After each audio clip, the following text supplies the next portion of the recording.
All right, now what I'm going to do is I'm going to introduce my friend, and what we're going to do, because it's been COVID. How many of you guys know we haven't had a guest speaker since COVID?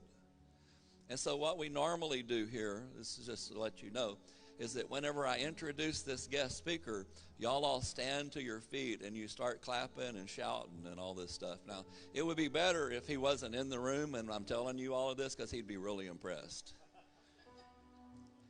But we got to get back in the swing. How many of you realize you got to get back in the swing of things? Your family, you need to get your family back in the swing. You need to get back in the swing. And so this is what we're doing. Why? Because we just haven't done this in 2 years. And so I'm going to say his name, and you're going to just surprise him. He's going to think he is, man, he's awesome. And he is. But he's going to really be surprised by how much you guys clap. Amen? How many of you know the preparation for something determines the end of something? Are you ready to receive? All right, now look, I'm going to start all over, okay? Hey, I'd like to introduce my good friend to you. He's come from North Texas, and he's been my friend. Literally, I've known him since he was a teenager. I'm a little bit older than he is. But we're so thrilled to have in the house with us a man that is very important, and we're sad his wife is not with us, Chris, but we're so glad to have him. And so, guys, why don't you put your hands together as I welcome to the platform my friend, Duane White.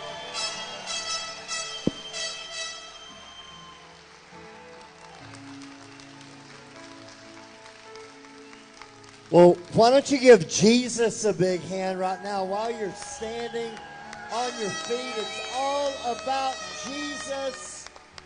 Jesus, we love you today. We thank you today. Jesus, we just declare that you're worthy of all the honor and worthy of all the praise. We worship you. We invite you, Holy Spirit. Come speak. Speak to us. Speak through me, God. Give me entrance into the hearts of every man, every woman, every boy, every girl that is within the sound of my voice, whether it's live or later, God. We believe that we can never come into moments where we encounter you and stay the same. God, I thank you that you are transforming us today by your word and by your spirit. Let me say only what you once said, nothing more, nothing less, nothing else. In Jesus' name, and if you agree, say yes. You can be seated. Just before I get into the word, I want to do a couple of points of business. It has been a while since I've been here, and so I just want to say how much I love this house. I love this church. We've been journeying together since the first time I came to preach here, I think was in 2000, probably 99 or 2000, something like that. So, long time ago, almost 25 years ago, we were in the other building over there that I drove by and said, what happened to that? Pastor Rusty said it burned down.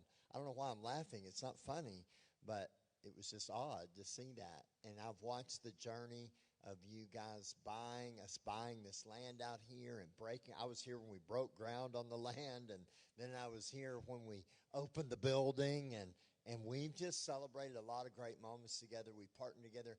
And those of you that have lived a while, like Pastor Rusty and myself, after a while you realize that the greatest thing you have in life is friends, and friends that are willing to journey with you through every season of life.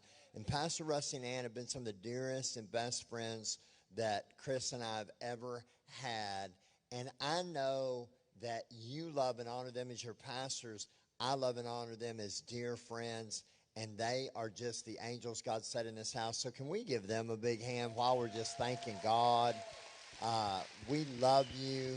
Thank you so much for your friendship. And even one of the reasons I'm here is I used to come every year, and then COVID hit, and so, it's been a while and all kinds of things. I used to travel. I was telling them last night, I went over 20 years, I never went more than 8 weeks without leaving the country. Let that sink in for a minute. Every 6 to 8 weeks, I left the country to go preach for 2 decades. COVID hit, and I didn't leave the country for 15 months. My wife was looking for somewhere to send me. But everything kind of changed, and so it's been a while since we've been here, but this coming up next month, we have been pastoring a church that we planted called the Bridge Church in Denton, and you guys actually helped us plant that church in so many significant ways. We are handing that over to Dr. Jay Pike and his wife Cece on September 11th, and God just spoke to me and gave me a word to name my successor at our 15th anniversary last April. He told me last August to do that, and we were on sabbatical for a month, and that sabbatical radically changed my life. And God said, I want you to name your successor. So we did, and we're transitioning there. And when Pastor Rusty found out that was happening, he said, well, then we can get you on the calendar to come back here for a weekend. That's the kind of friend he is. Why? Because he knew that I was wondering, what in the world am I going to do with the rest of my life? Not really that extreme, but he did know it was a place of transition. So he invited me to come, and that just means everything to me. I love this house. We're so excited for the next season. People have been asking me, what are you going to do? Well, I'm going to do whatever God tells me to do. And part of that will be invest in our network, O2. And this church is a part of that. And you've helped partner with us with O2 for many, many, many years. So we're going to keep helping pastors and doing that. I will travel, not as crazy schedule as I used to, but I'll continue to travel and invest in the nations and do all kinds of things that God calls us to do. I really have it in my heart in the next season of my life to pour into the next generation of pastors and leaders. And so we're going to find ways to do that. But I'm honored to be with you. One other thing before I get into the word, and that is this. I heard, a little bird told me, that LTS is coming up next month at Christian City Fellowship. And let me tell you, if you are thinking that you're not going to LTS, can I tell you that is not the will of God? I'm joking, come on. But seriously, you need to be at LTS. We have done 13 LTSs at the Bridge. We've led over probably 11 or 1,200 people, maybe 1,300 through LTS over the past 13 years. And we have seen everything from people who have been pastors for 40 years to people who have been saved for 4 days or 4 weeks come to LTS. Their life has changed. I've gone through it 13 times. My life has changed every time. My wife has gone through it 13 times. Her life has changed every time. I promise you, it is a life-transforming time. So do whatever you got to do and get there. And if it's not life-changing, I've never had anyone leave LTS and say, well, I wish I hadn't have done that. 1,300 people, and not one person has ever said, I wish I hadn't invested that time. They all come out saying, I wish you'd have told me. And I said, I tried. And they say, I wish you'd have told me how great this is. So if there's any way you can be there, clear your calendar and get to LTS. It's going to be amazing. And as always, it's great to see Chad and Hillary and their families. I've known them since they were little, and they've come and stayed in our house for summers when they were in college, and just we love them so dearly. I'm a granddad now. I have 2 grandkids. And, you know, with Pastor Rusty, everything's a competition. Come on, do y'all not know your pastor? Pastor Rusty, everything's a competition. So I beat him to being a granddad, and that really bothered him. So I'm convinced he paid Hillary to have a 3rd grandchild really quickly just so that he could have one more than me. But I'm going to get the last word because Ashton's going to adopt like 50 kids. And so unless Hillary's going to be eternally pregnant and Natalie, then I'm going to end up winning in the end. But he's got me for right now, and I'm happy for him. It's the greatest thing ever. If you're not a grandparent, I feel sorry for you because being a grandparent is actually the greatest thing in the world, and I'm not joking. This morning, I want to just share with you for a few minutes something I believe that God's put on my heart, and I want to unpack a word from God for this season. For those of you that have been around for a while and know me, every year God gives me a word for that year. And it's not that that word is good from January 1 to December 31 and then it's over. But it's in that season. And I know we're rounding to the second half of this year. But I still believe that it's something that God is saying. And I'm seeing it everywhere. I began to prophesy it in January. But I begin to see it happen everywhere I go. And as my travels increase again and as I go from place to place, I'm more convinced than ever that this word is for this season that we're in. We understand as prophetic people that we don't just get prophetic words and file them away. Prophetic words come, prophetic revelation comes to guide us, to guard us, to ground us, to govern us, and to gather us.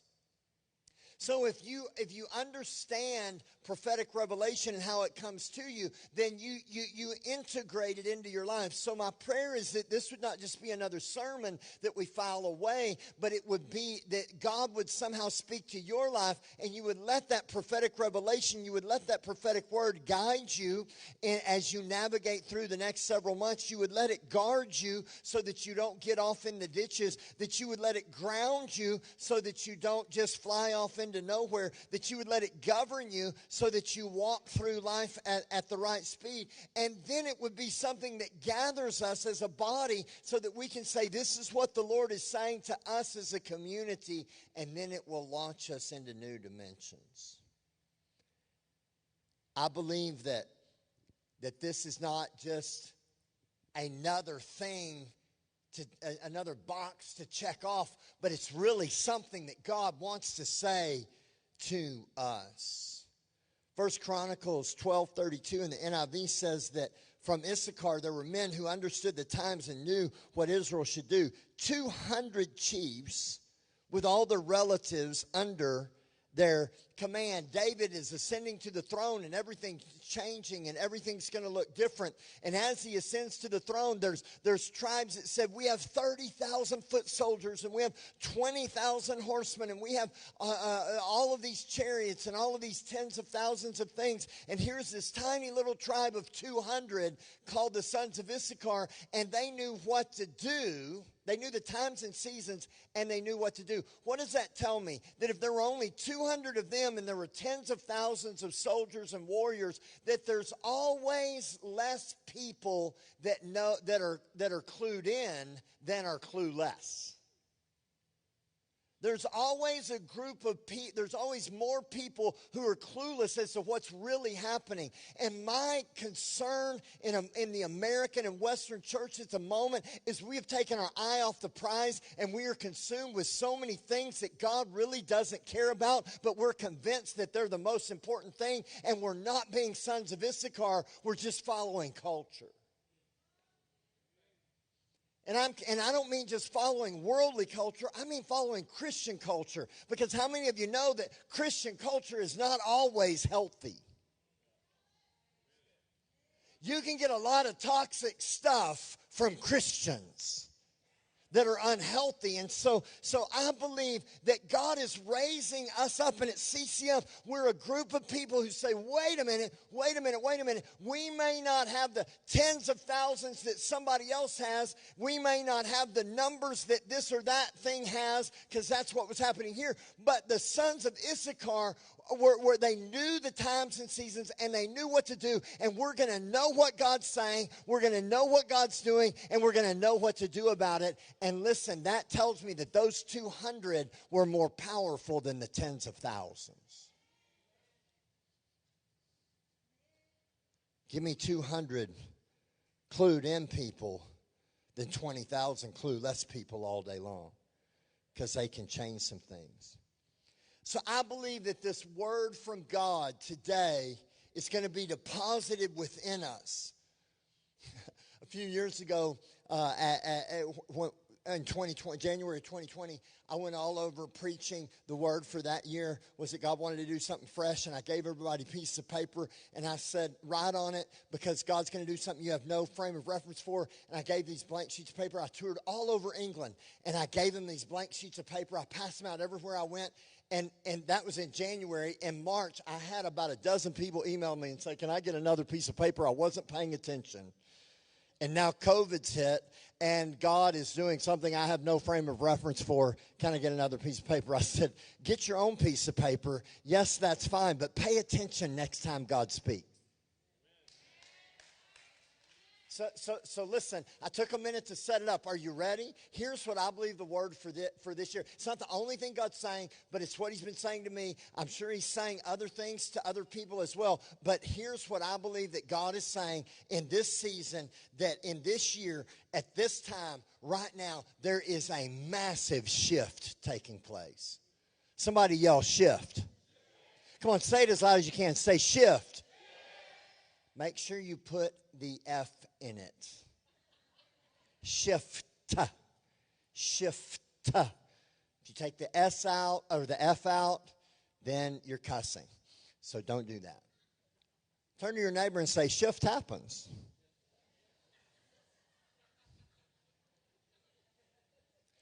Shift happens whether I like it or not.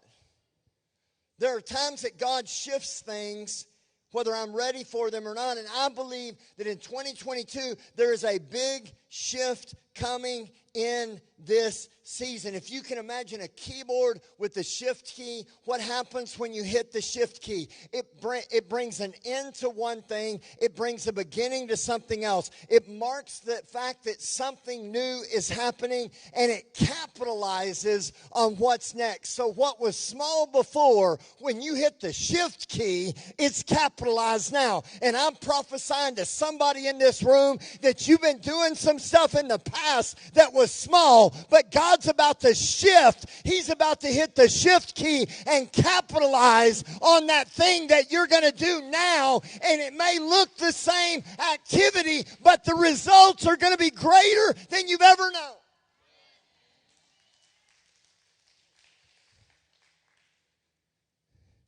I believe in this season, you're going to get a greater response from the same effort. That when God hits the shift key over your life, there are some things that all of a sudden, it's like you're capitalizing on things that you could not capitalize in the past. If you're taking notes, I'm going to give you a few examples. This isn't everything, but a few things I think God is shifting. Number one, I believe there's a shifting of people. Shifting of people. I heard the Lord. I was up this morning praying, and I've preached this several times, but I was praying for this house and what God wanted to say with this word to this house. And he said, Duane, tell them to get ready to take their shift. There are some people that haven't been serving in the house, and God is saying to you, take your shift. There are some people that have been thinking about volunteering, but you haven't done it, and God said, take your shift. There's some shifting happen. I believe that there are people being rearranged within churches. I believe there's people that have been doing one thing, and God's about to shift you over here to do something else. I believe there's people that have been over here doing this other thing, and God's about to shift you over here to do something else. There's a big shift happening. You know, I'm shifting. God spoke to me to shift, and I am shifting positions. I'm giving up a position I've done for 15 years. People say, are you sad? Of course there's emotions that go with it, but I'm not sad about doing the will of God. I'm excited. Even though my emotions, there are some things that I will miss, but I got to do what God's calling me to do, and so do you. Do you know that this year, some of my dearest friends are shifting from pastoring? I have a dear friend of ours. He's preached here many times, Pastor Jack Gerbleski. After 40 years of pastoring, is shifting into retirement. Another guy in his network who pastors a great church. He's been there 18 years. He's one of my dear friends. He on the same day This guy and I have the same, his middle name is my first name. Our kids, 2 of our kids were born on the same day. All of our kids were born within like 5 days of each other. Our lives are so similar. And without even knowing it, God told us to hand our church over to somebody else on the exact same day. Why? Because there's a big shift happening. Now, that doesn't mean that everybody is giving up something to do something else, but I do believe that everybody's got to pray about, God, am I in the right place? Because listen, this is a season where God is aligning you for greater purpose. You say, what do you mean? See, your mission is your assignment, but it's only accomplished with your alignment. So you may have been aligned in one moment, but if God shifts, then you got to shift with him to be aligned, and new favor and new blessing will pour out on you in that place of shift. There's a shifting of people. God spoke to me and he said, tell every person this. So somebody say, that's me. Turn to your neighbor and say, this is for you. Every person must prayerfully find their place in the house. Every person. You say, well, Duane, that's pretty simple. Shouldn't we always be praying about our place? No, sometimes God tells you to do something and you do it until he tells you to do something else. And that's all right. That's good. But I'm telling you, God is saying everybody needs to pray about, what is my place? Greater alignment for greater assignment. Number 2. Number 1, there's a shifting of priorities. Number 2, I believe Number 2, there's a shifting of priorities. I believe God is changing what's important to us. Has anybody ever read in Ephesians and Colossians? The Apostle Paul always talks about principalities and powers. Anybody remember that? You notice he always says it in that order. Principalities and powers, principalities and powers, principalities and powers, principalities and powers. Why? What's he talking about? Principalities in the Greek is the Greek word arche. It means created things. It means things that come from a genesis. But it also has a connotation of principal things, or things that come first. So part of the work of the demonic is to get believers, because Paul's talking to believers about breaking principalities and powers, getting believers to put second things first. Do you know that principalities rule regions? Principalities rule universities? Come on, are you here? Principalities rule schools. Principalities rule over certain groups of people. And when you connect to that, you can be, if you're not careful, subject to that principality.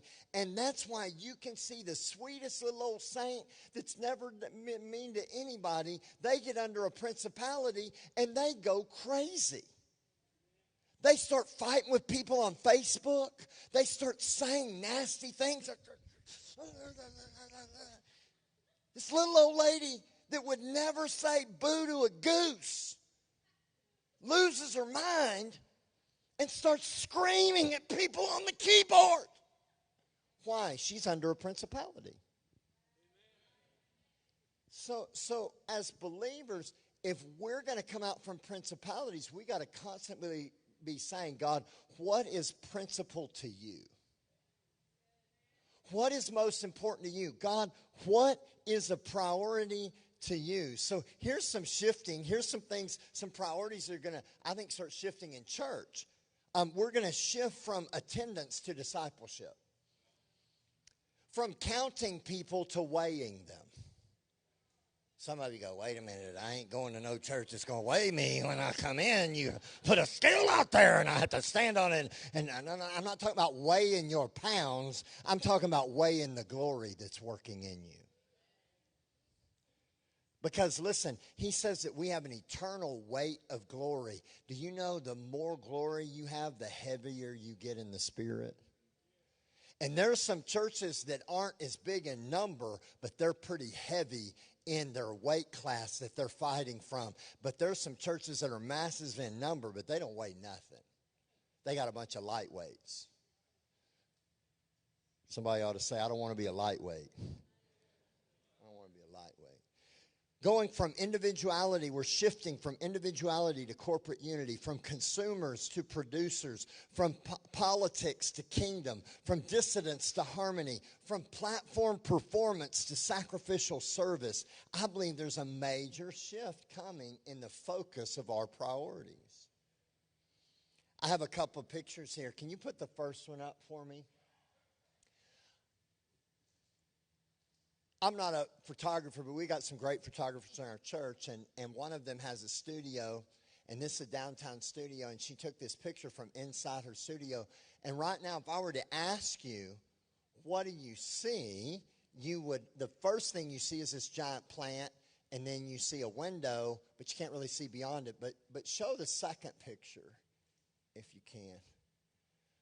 When you change the focus, and you change what you focus your priority, the lens now is putting a priority on what's in the background, not what's in the front. And what's in front of it gets blurry, and you see things that are beyond. I'm coming to prophesy to somebody today that your lens has been focused on what's right in front of you, but God is about to shift the focus of your lens so that you can see beyond what's right in front of you, to see something that's more magnificent and more beautiful and more wonderful that's right beyond what's there. There's so many people that are focused like this, but if they could just shift and see what's beyond, there's a promise beyond your problem. Let me tell you something. There is a prophetic promise that is just beyond the problem that's right in front of you. Somebody say shift. See, all of that amazing thing that you can't see because you're focused on the wrong thing changes when your lens shifts. Focus has to do with lens light. The more light that a lens lets in, the more narrow the focus must become. We've got to learn to let more light in the lens of how we're viewing life. If you want a better quality picture in your life, you've got to upgrade your lens. You know, all these cameras have lenses, and I'll guarantee you they don't have the same lenses they had last time I preached here. Why? Because they had to upgrade them. Our media teams always tell me, Pastor Wayne, we need a new lens. I said, we just bought a new lens. They said, yeah, that was 6 months ago, and that's like, forever.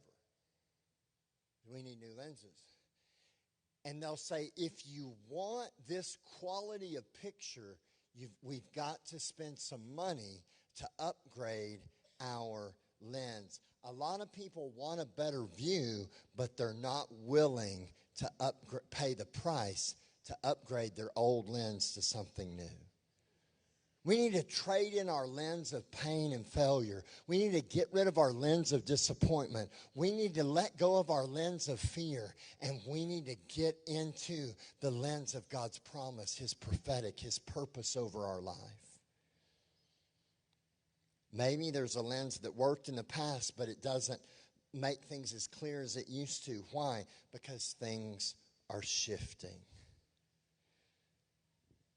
Number 2 is a shifting of perspective. Number 3 is a shifting of paradigms. Paradigms. You know, when God spoke this one to me, I said,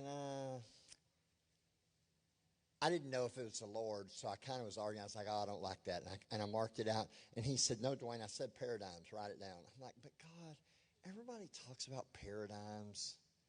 Nobody cares about paradigms. And he said, you think you know something. Look up the word. So I looked up the word paradigm.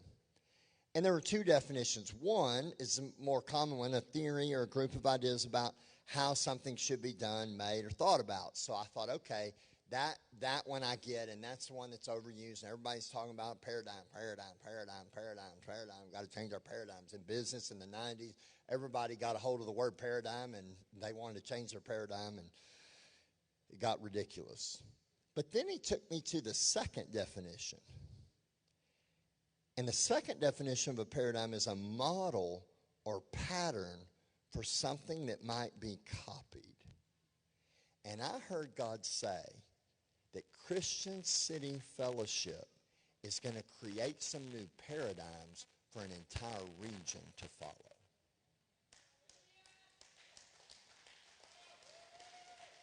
So we're going to build something that the rest of the world can follow. And I'm going to stop this over your pastor for just a moment, because what he's doing in the book that he's writing and the graduate school that he's doing that has thrust him into putting some things down, he is building a model in the prison system that I believe is going to go around this nation. And all of that comes because of this house. Because how many of you know whatever pastor does in prisons anywhere in America is an extension of the ministry of this house going around the world? So I believe, Pastor Rusty, that there is a shifting, that you have served prisons, but now you're creating paradigms that are going to be models that are not just going to work in Angola, they're not just going to work in Mississippi, but they're going to work literally across this nation and possibly the nations of the world. I don't think I'm overstating that. I believe it's even going to go to other nations. Somebody say shift. There's a shift happening. We need some old models to shift. Here's some things, here's some paradigms that are shifting. Let me give you a few real quick. We're shifting from complexity to simplicity. You know, God told me, Duane, you need to shift. Last August when I was on sabbatical, he said, you need to simplify your life. You're doing too many things. So I started asking him what to cut out, and one of them was being the lead pastor. I wasn't expecting that one. But I'm willing to do whatever it takes to take my life from being so complex to more simple. Listen, I believe God's shifting us from a paradigm of being purpose-driven to being Spirit-led. From being full of activity to living with growth and fruit. Shifting from focusing on programs to focusing on people. This church builds great people. This church builds big people. This church makes disciples. That's the new model, not the old model. Now, he may give us new ways to do it, but this church has always declared that's what's important. And we're not changing that now. I believe that we're going from growing church to building church or building people. We're shifting from talking at people to listening to people.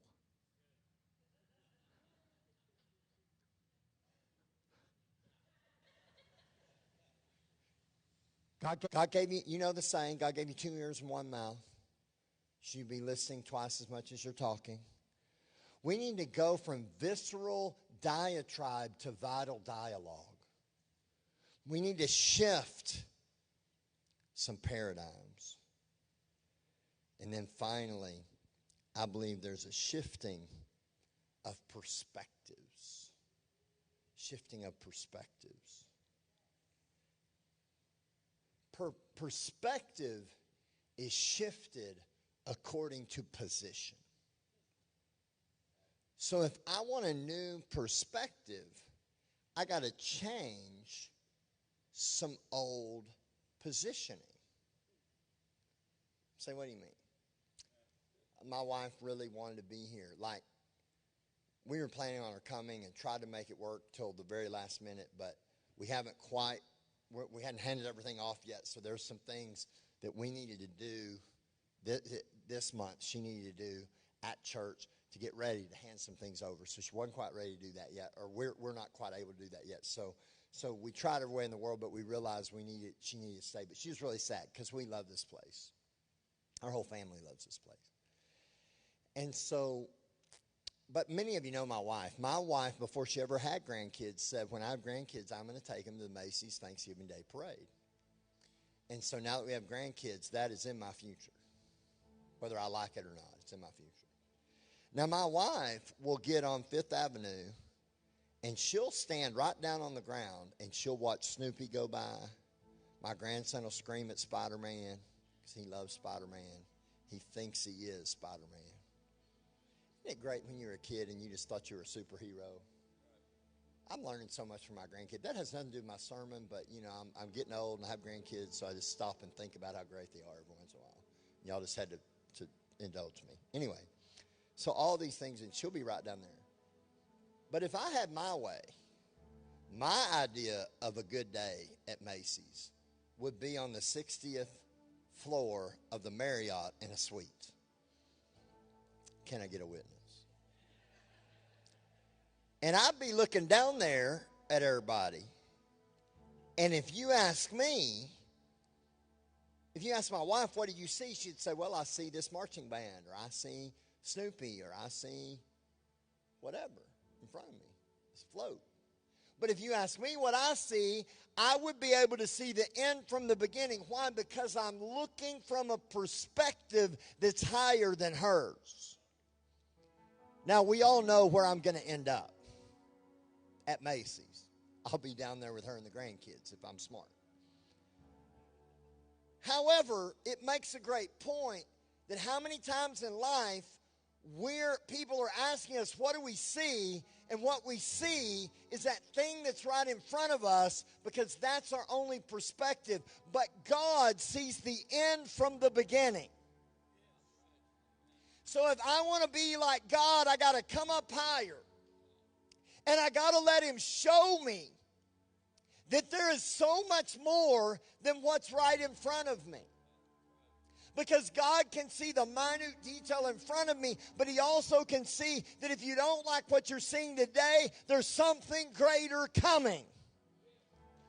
And I've come to prophesy to somebody today, if you've been living in hell, there's something greater coming. If you've been facing adversity, there's something greater coming. If your finances are a mess, there's something greater coming. If your marriage is falling apart, there's something greater coming. If your kid has gotten away from God, that story is not over. There's something greater coming.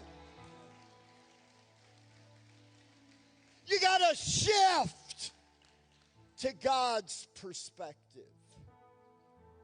What is God seeing? What is God showing us?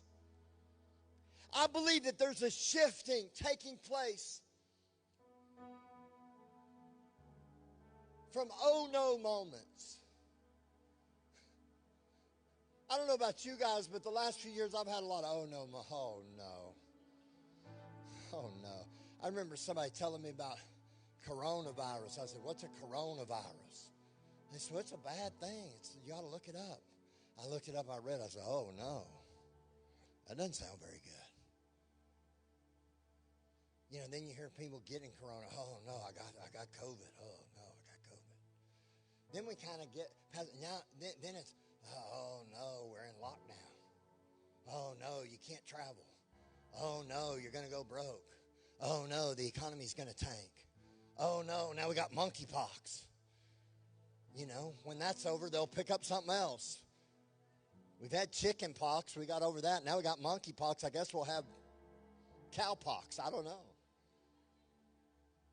But I don't know about you, but for about 2 years, it just felt like, oh, no. And here's the shift. I think God is shifting us from oh, no moments to when our perspective shifts, see, one perspective is, oh no, what are we going to do? To aha. See, there's two kinds of ahas. One aha is, aha! Aha, caught you. No, not that kind of aha. There's another kind of aha that's like, aha. Aha. That's what God was doing. See, you were saying, oh no, this coronavirus is going to kill me. It's going to kill everybody. It's going to be so terrible. Everything's going to fall apart. Oh no. So-and-so got in the White House and it's all over with. Oh, my God, what are we going to do? My God, he can get in and now I'm going to die. Quit saying, oh, no, and start saying, aha. Aha, the kingdom is at hand. Aha, God is at work. Aha, all things work together for good for those who love God and are called according to his purpose. Aha. Aha, turn to your neighbor and say, aha. Aha. Aha. Some of you are going to go home and somebody say, what did the preacher preach about today at church? Well, he said something about aha. Aha.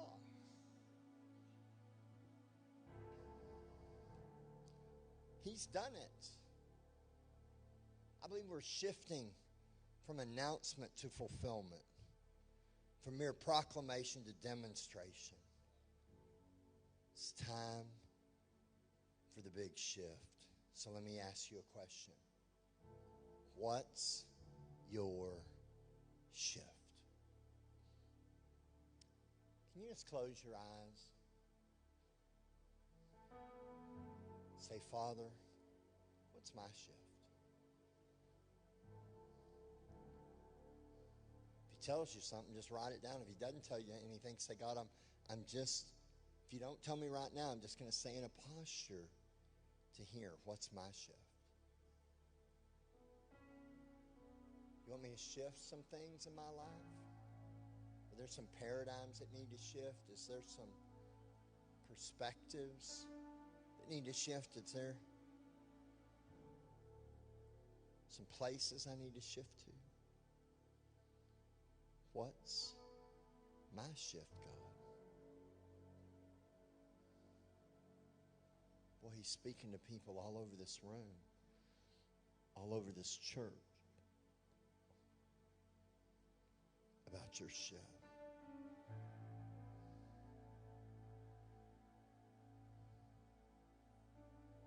Shift us, God. I want you to look at me, and I'm almost done.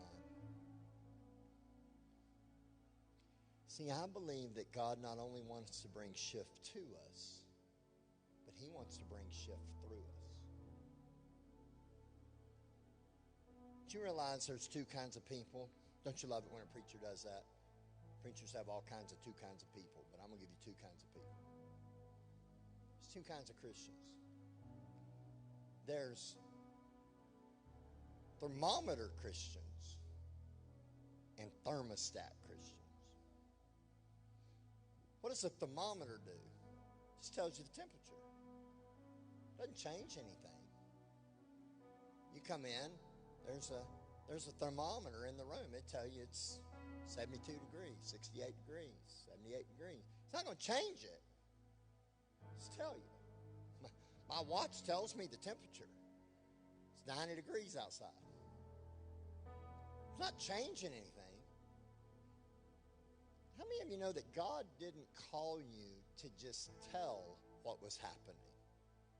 He called you to change what was happening. See, thermometers read the temperature, don't do anything about it, but a thermostat adjusts the atmosphere. Thermostats shift the atmosphere. Thermostats make things change. And CCF is not a church filled with thermometers. You know, thermometers are Karens. If your name's Karen, please forgive me. But you know what I mean by that. Karen is just going to tell you everything that's wrong. Listen, it doesn't take anything prophetic to tell somebody what's wrong. The prophetic doesn't see the dirt. It looks past the dirt and finds the gold that God has put in a person, in a situation, in a place. And I believe that CCF is not thermometer people. We're thermostat people. And we shift atmospheres. You know how you shift atmospheres? There's a lot of ways, but can I give you two? You shift atmospheres with your words. See, thermometer people, they just use their words. Oh, it's so bad out there. It's so bad. It's just bad. It's getting worse. And stock market go, and everything's so bad. It's terrible. But thermostat people use their words to say, I can do all things through Christ who strengthens me. I'm the head and not the tail. I'm above and not beneath. Abraham's blessings are mine. I am more than an overcomer. I am created to do great things in Christ Jesus. I can go where God says I can go. I can do what God says I can do. We walk into atmospheres and we use our words to speak words of faith. Why? Because words frame worlds. If you don't like the picture of your life, change the frame. Change your words, you'll change the frame, because your words frame your world and then you step into the frame. So I believe there's some people that are going to leave here and go, you know what, I'm going to shift. I'm going to shift atmospheres with my words. But then there's another way we shift atmospheres, and that's with our worship. Now, worship isn't just singing songs. That's part of it. But worship is how we live our lives. We live a lifestyle of worship. So Paul and Silas shifted an atmosphere with their praise and worship. They're in prison, and instead of being thermometers, they were thermostats, because they started praising God, and it shifted literally the atmospheric pressure, and an earthquake came. I mean, how many of you know that literally shifted an atmosphere? The prison doors flew open, and they came out and were saved. I believe there's some Paul and Silas's that you've been in prison, but your praise is going to get you out of prison, because you're going to you're going to shift an atmosphere with your worship. There's other. Do you know when we're in here singing, we're not just going,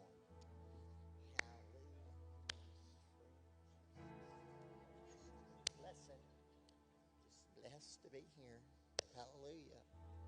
Hallelujah. You can do that, but you ain't changing nothing. But if you engage with a living God in worship, do you know that we could change an atmosphere not only over this property, but over this region?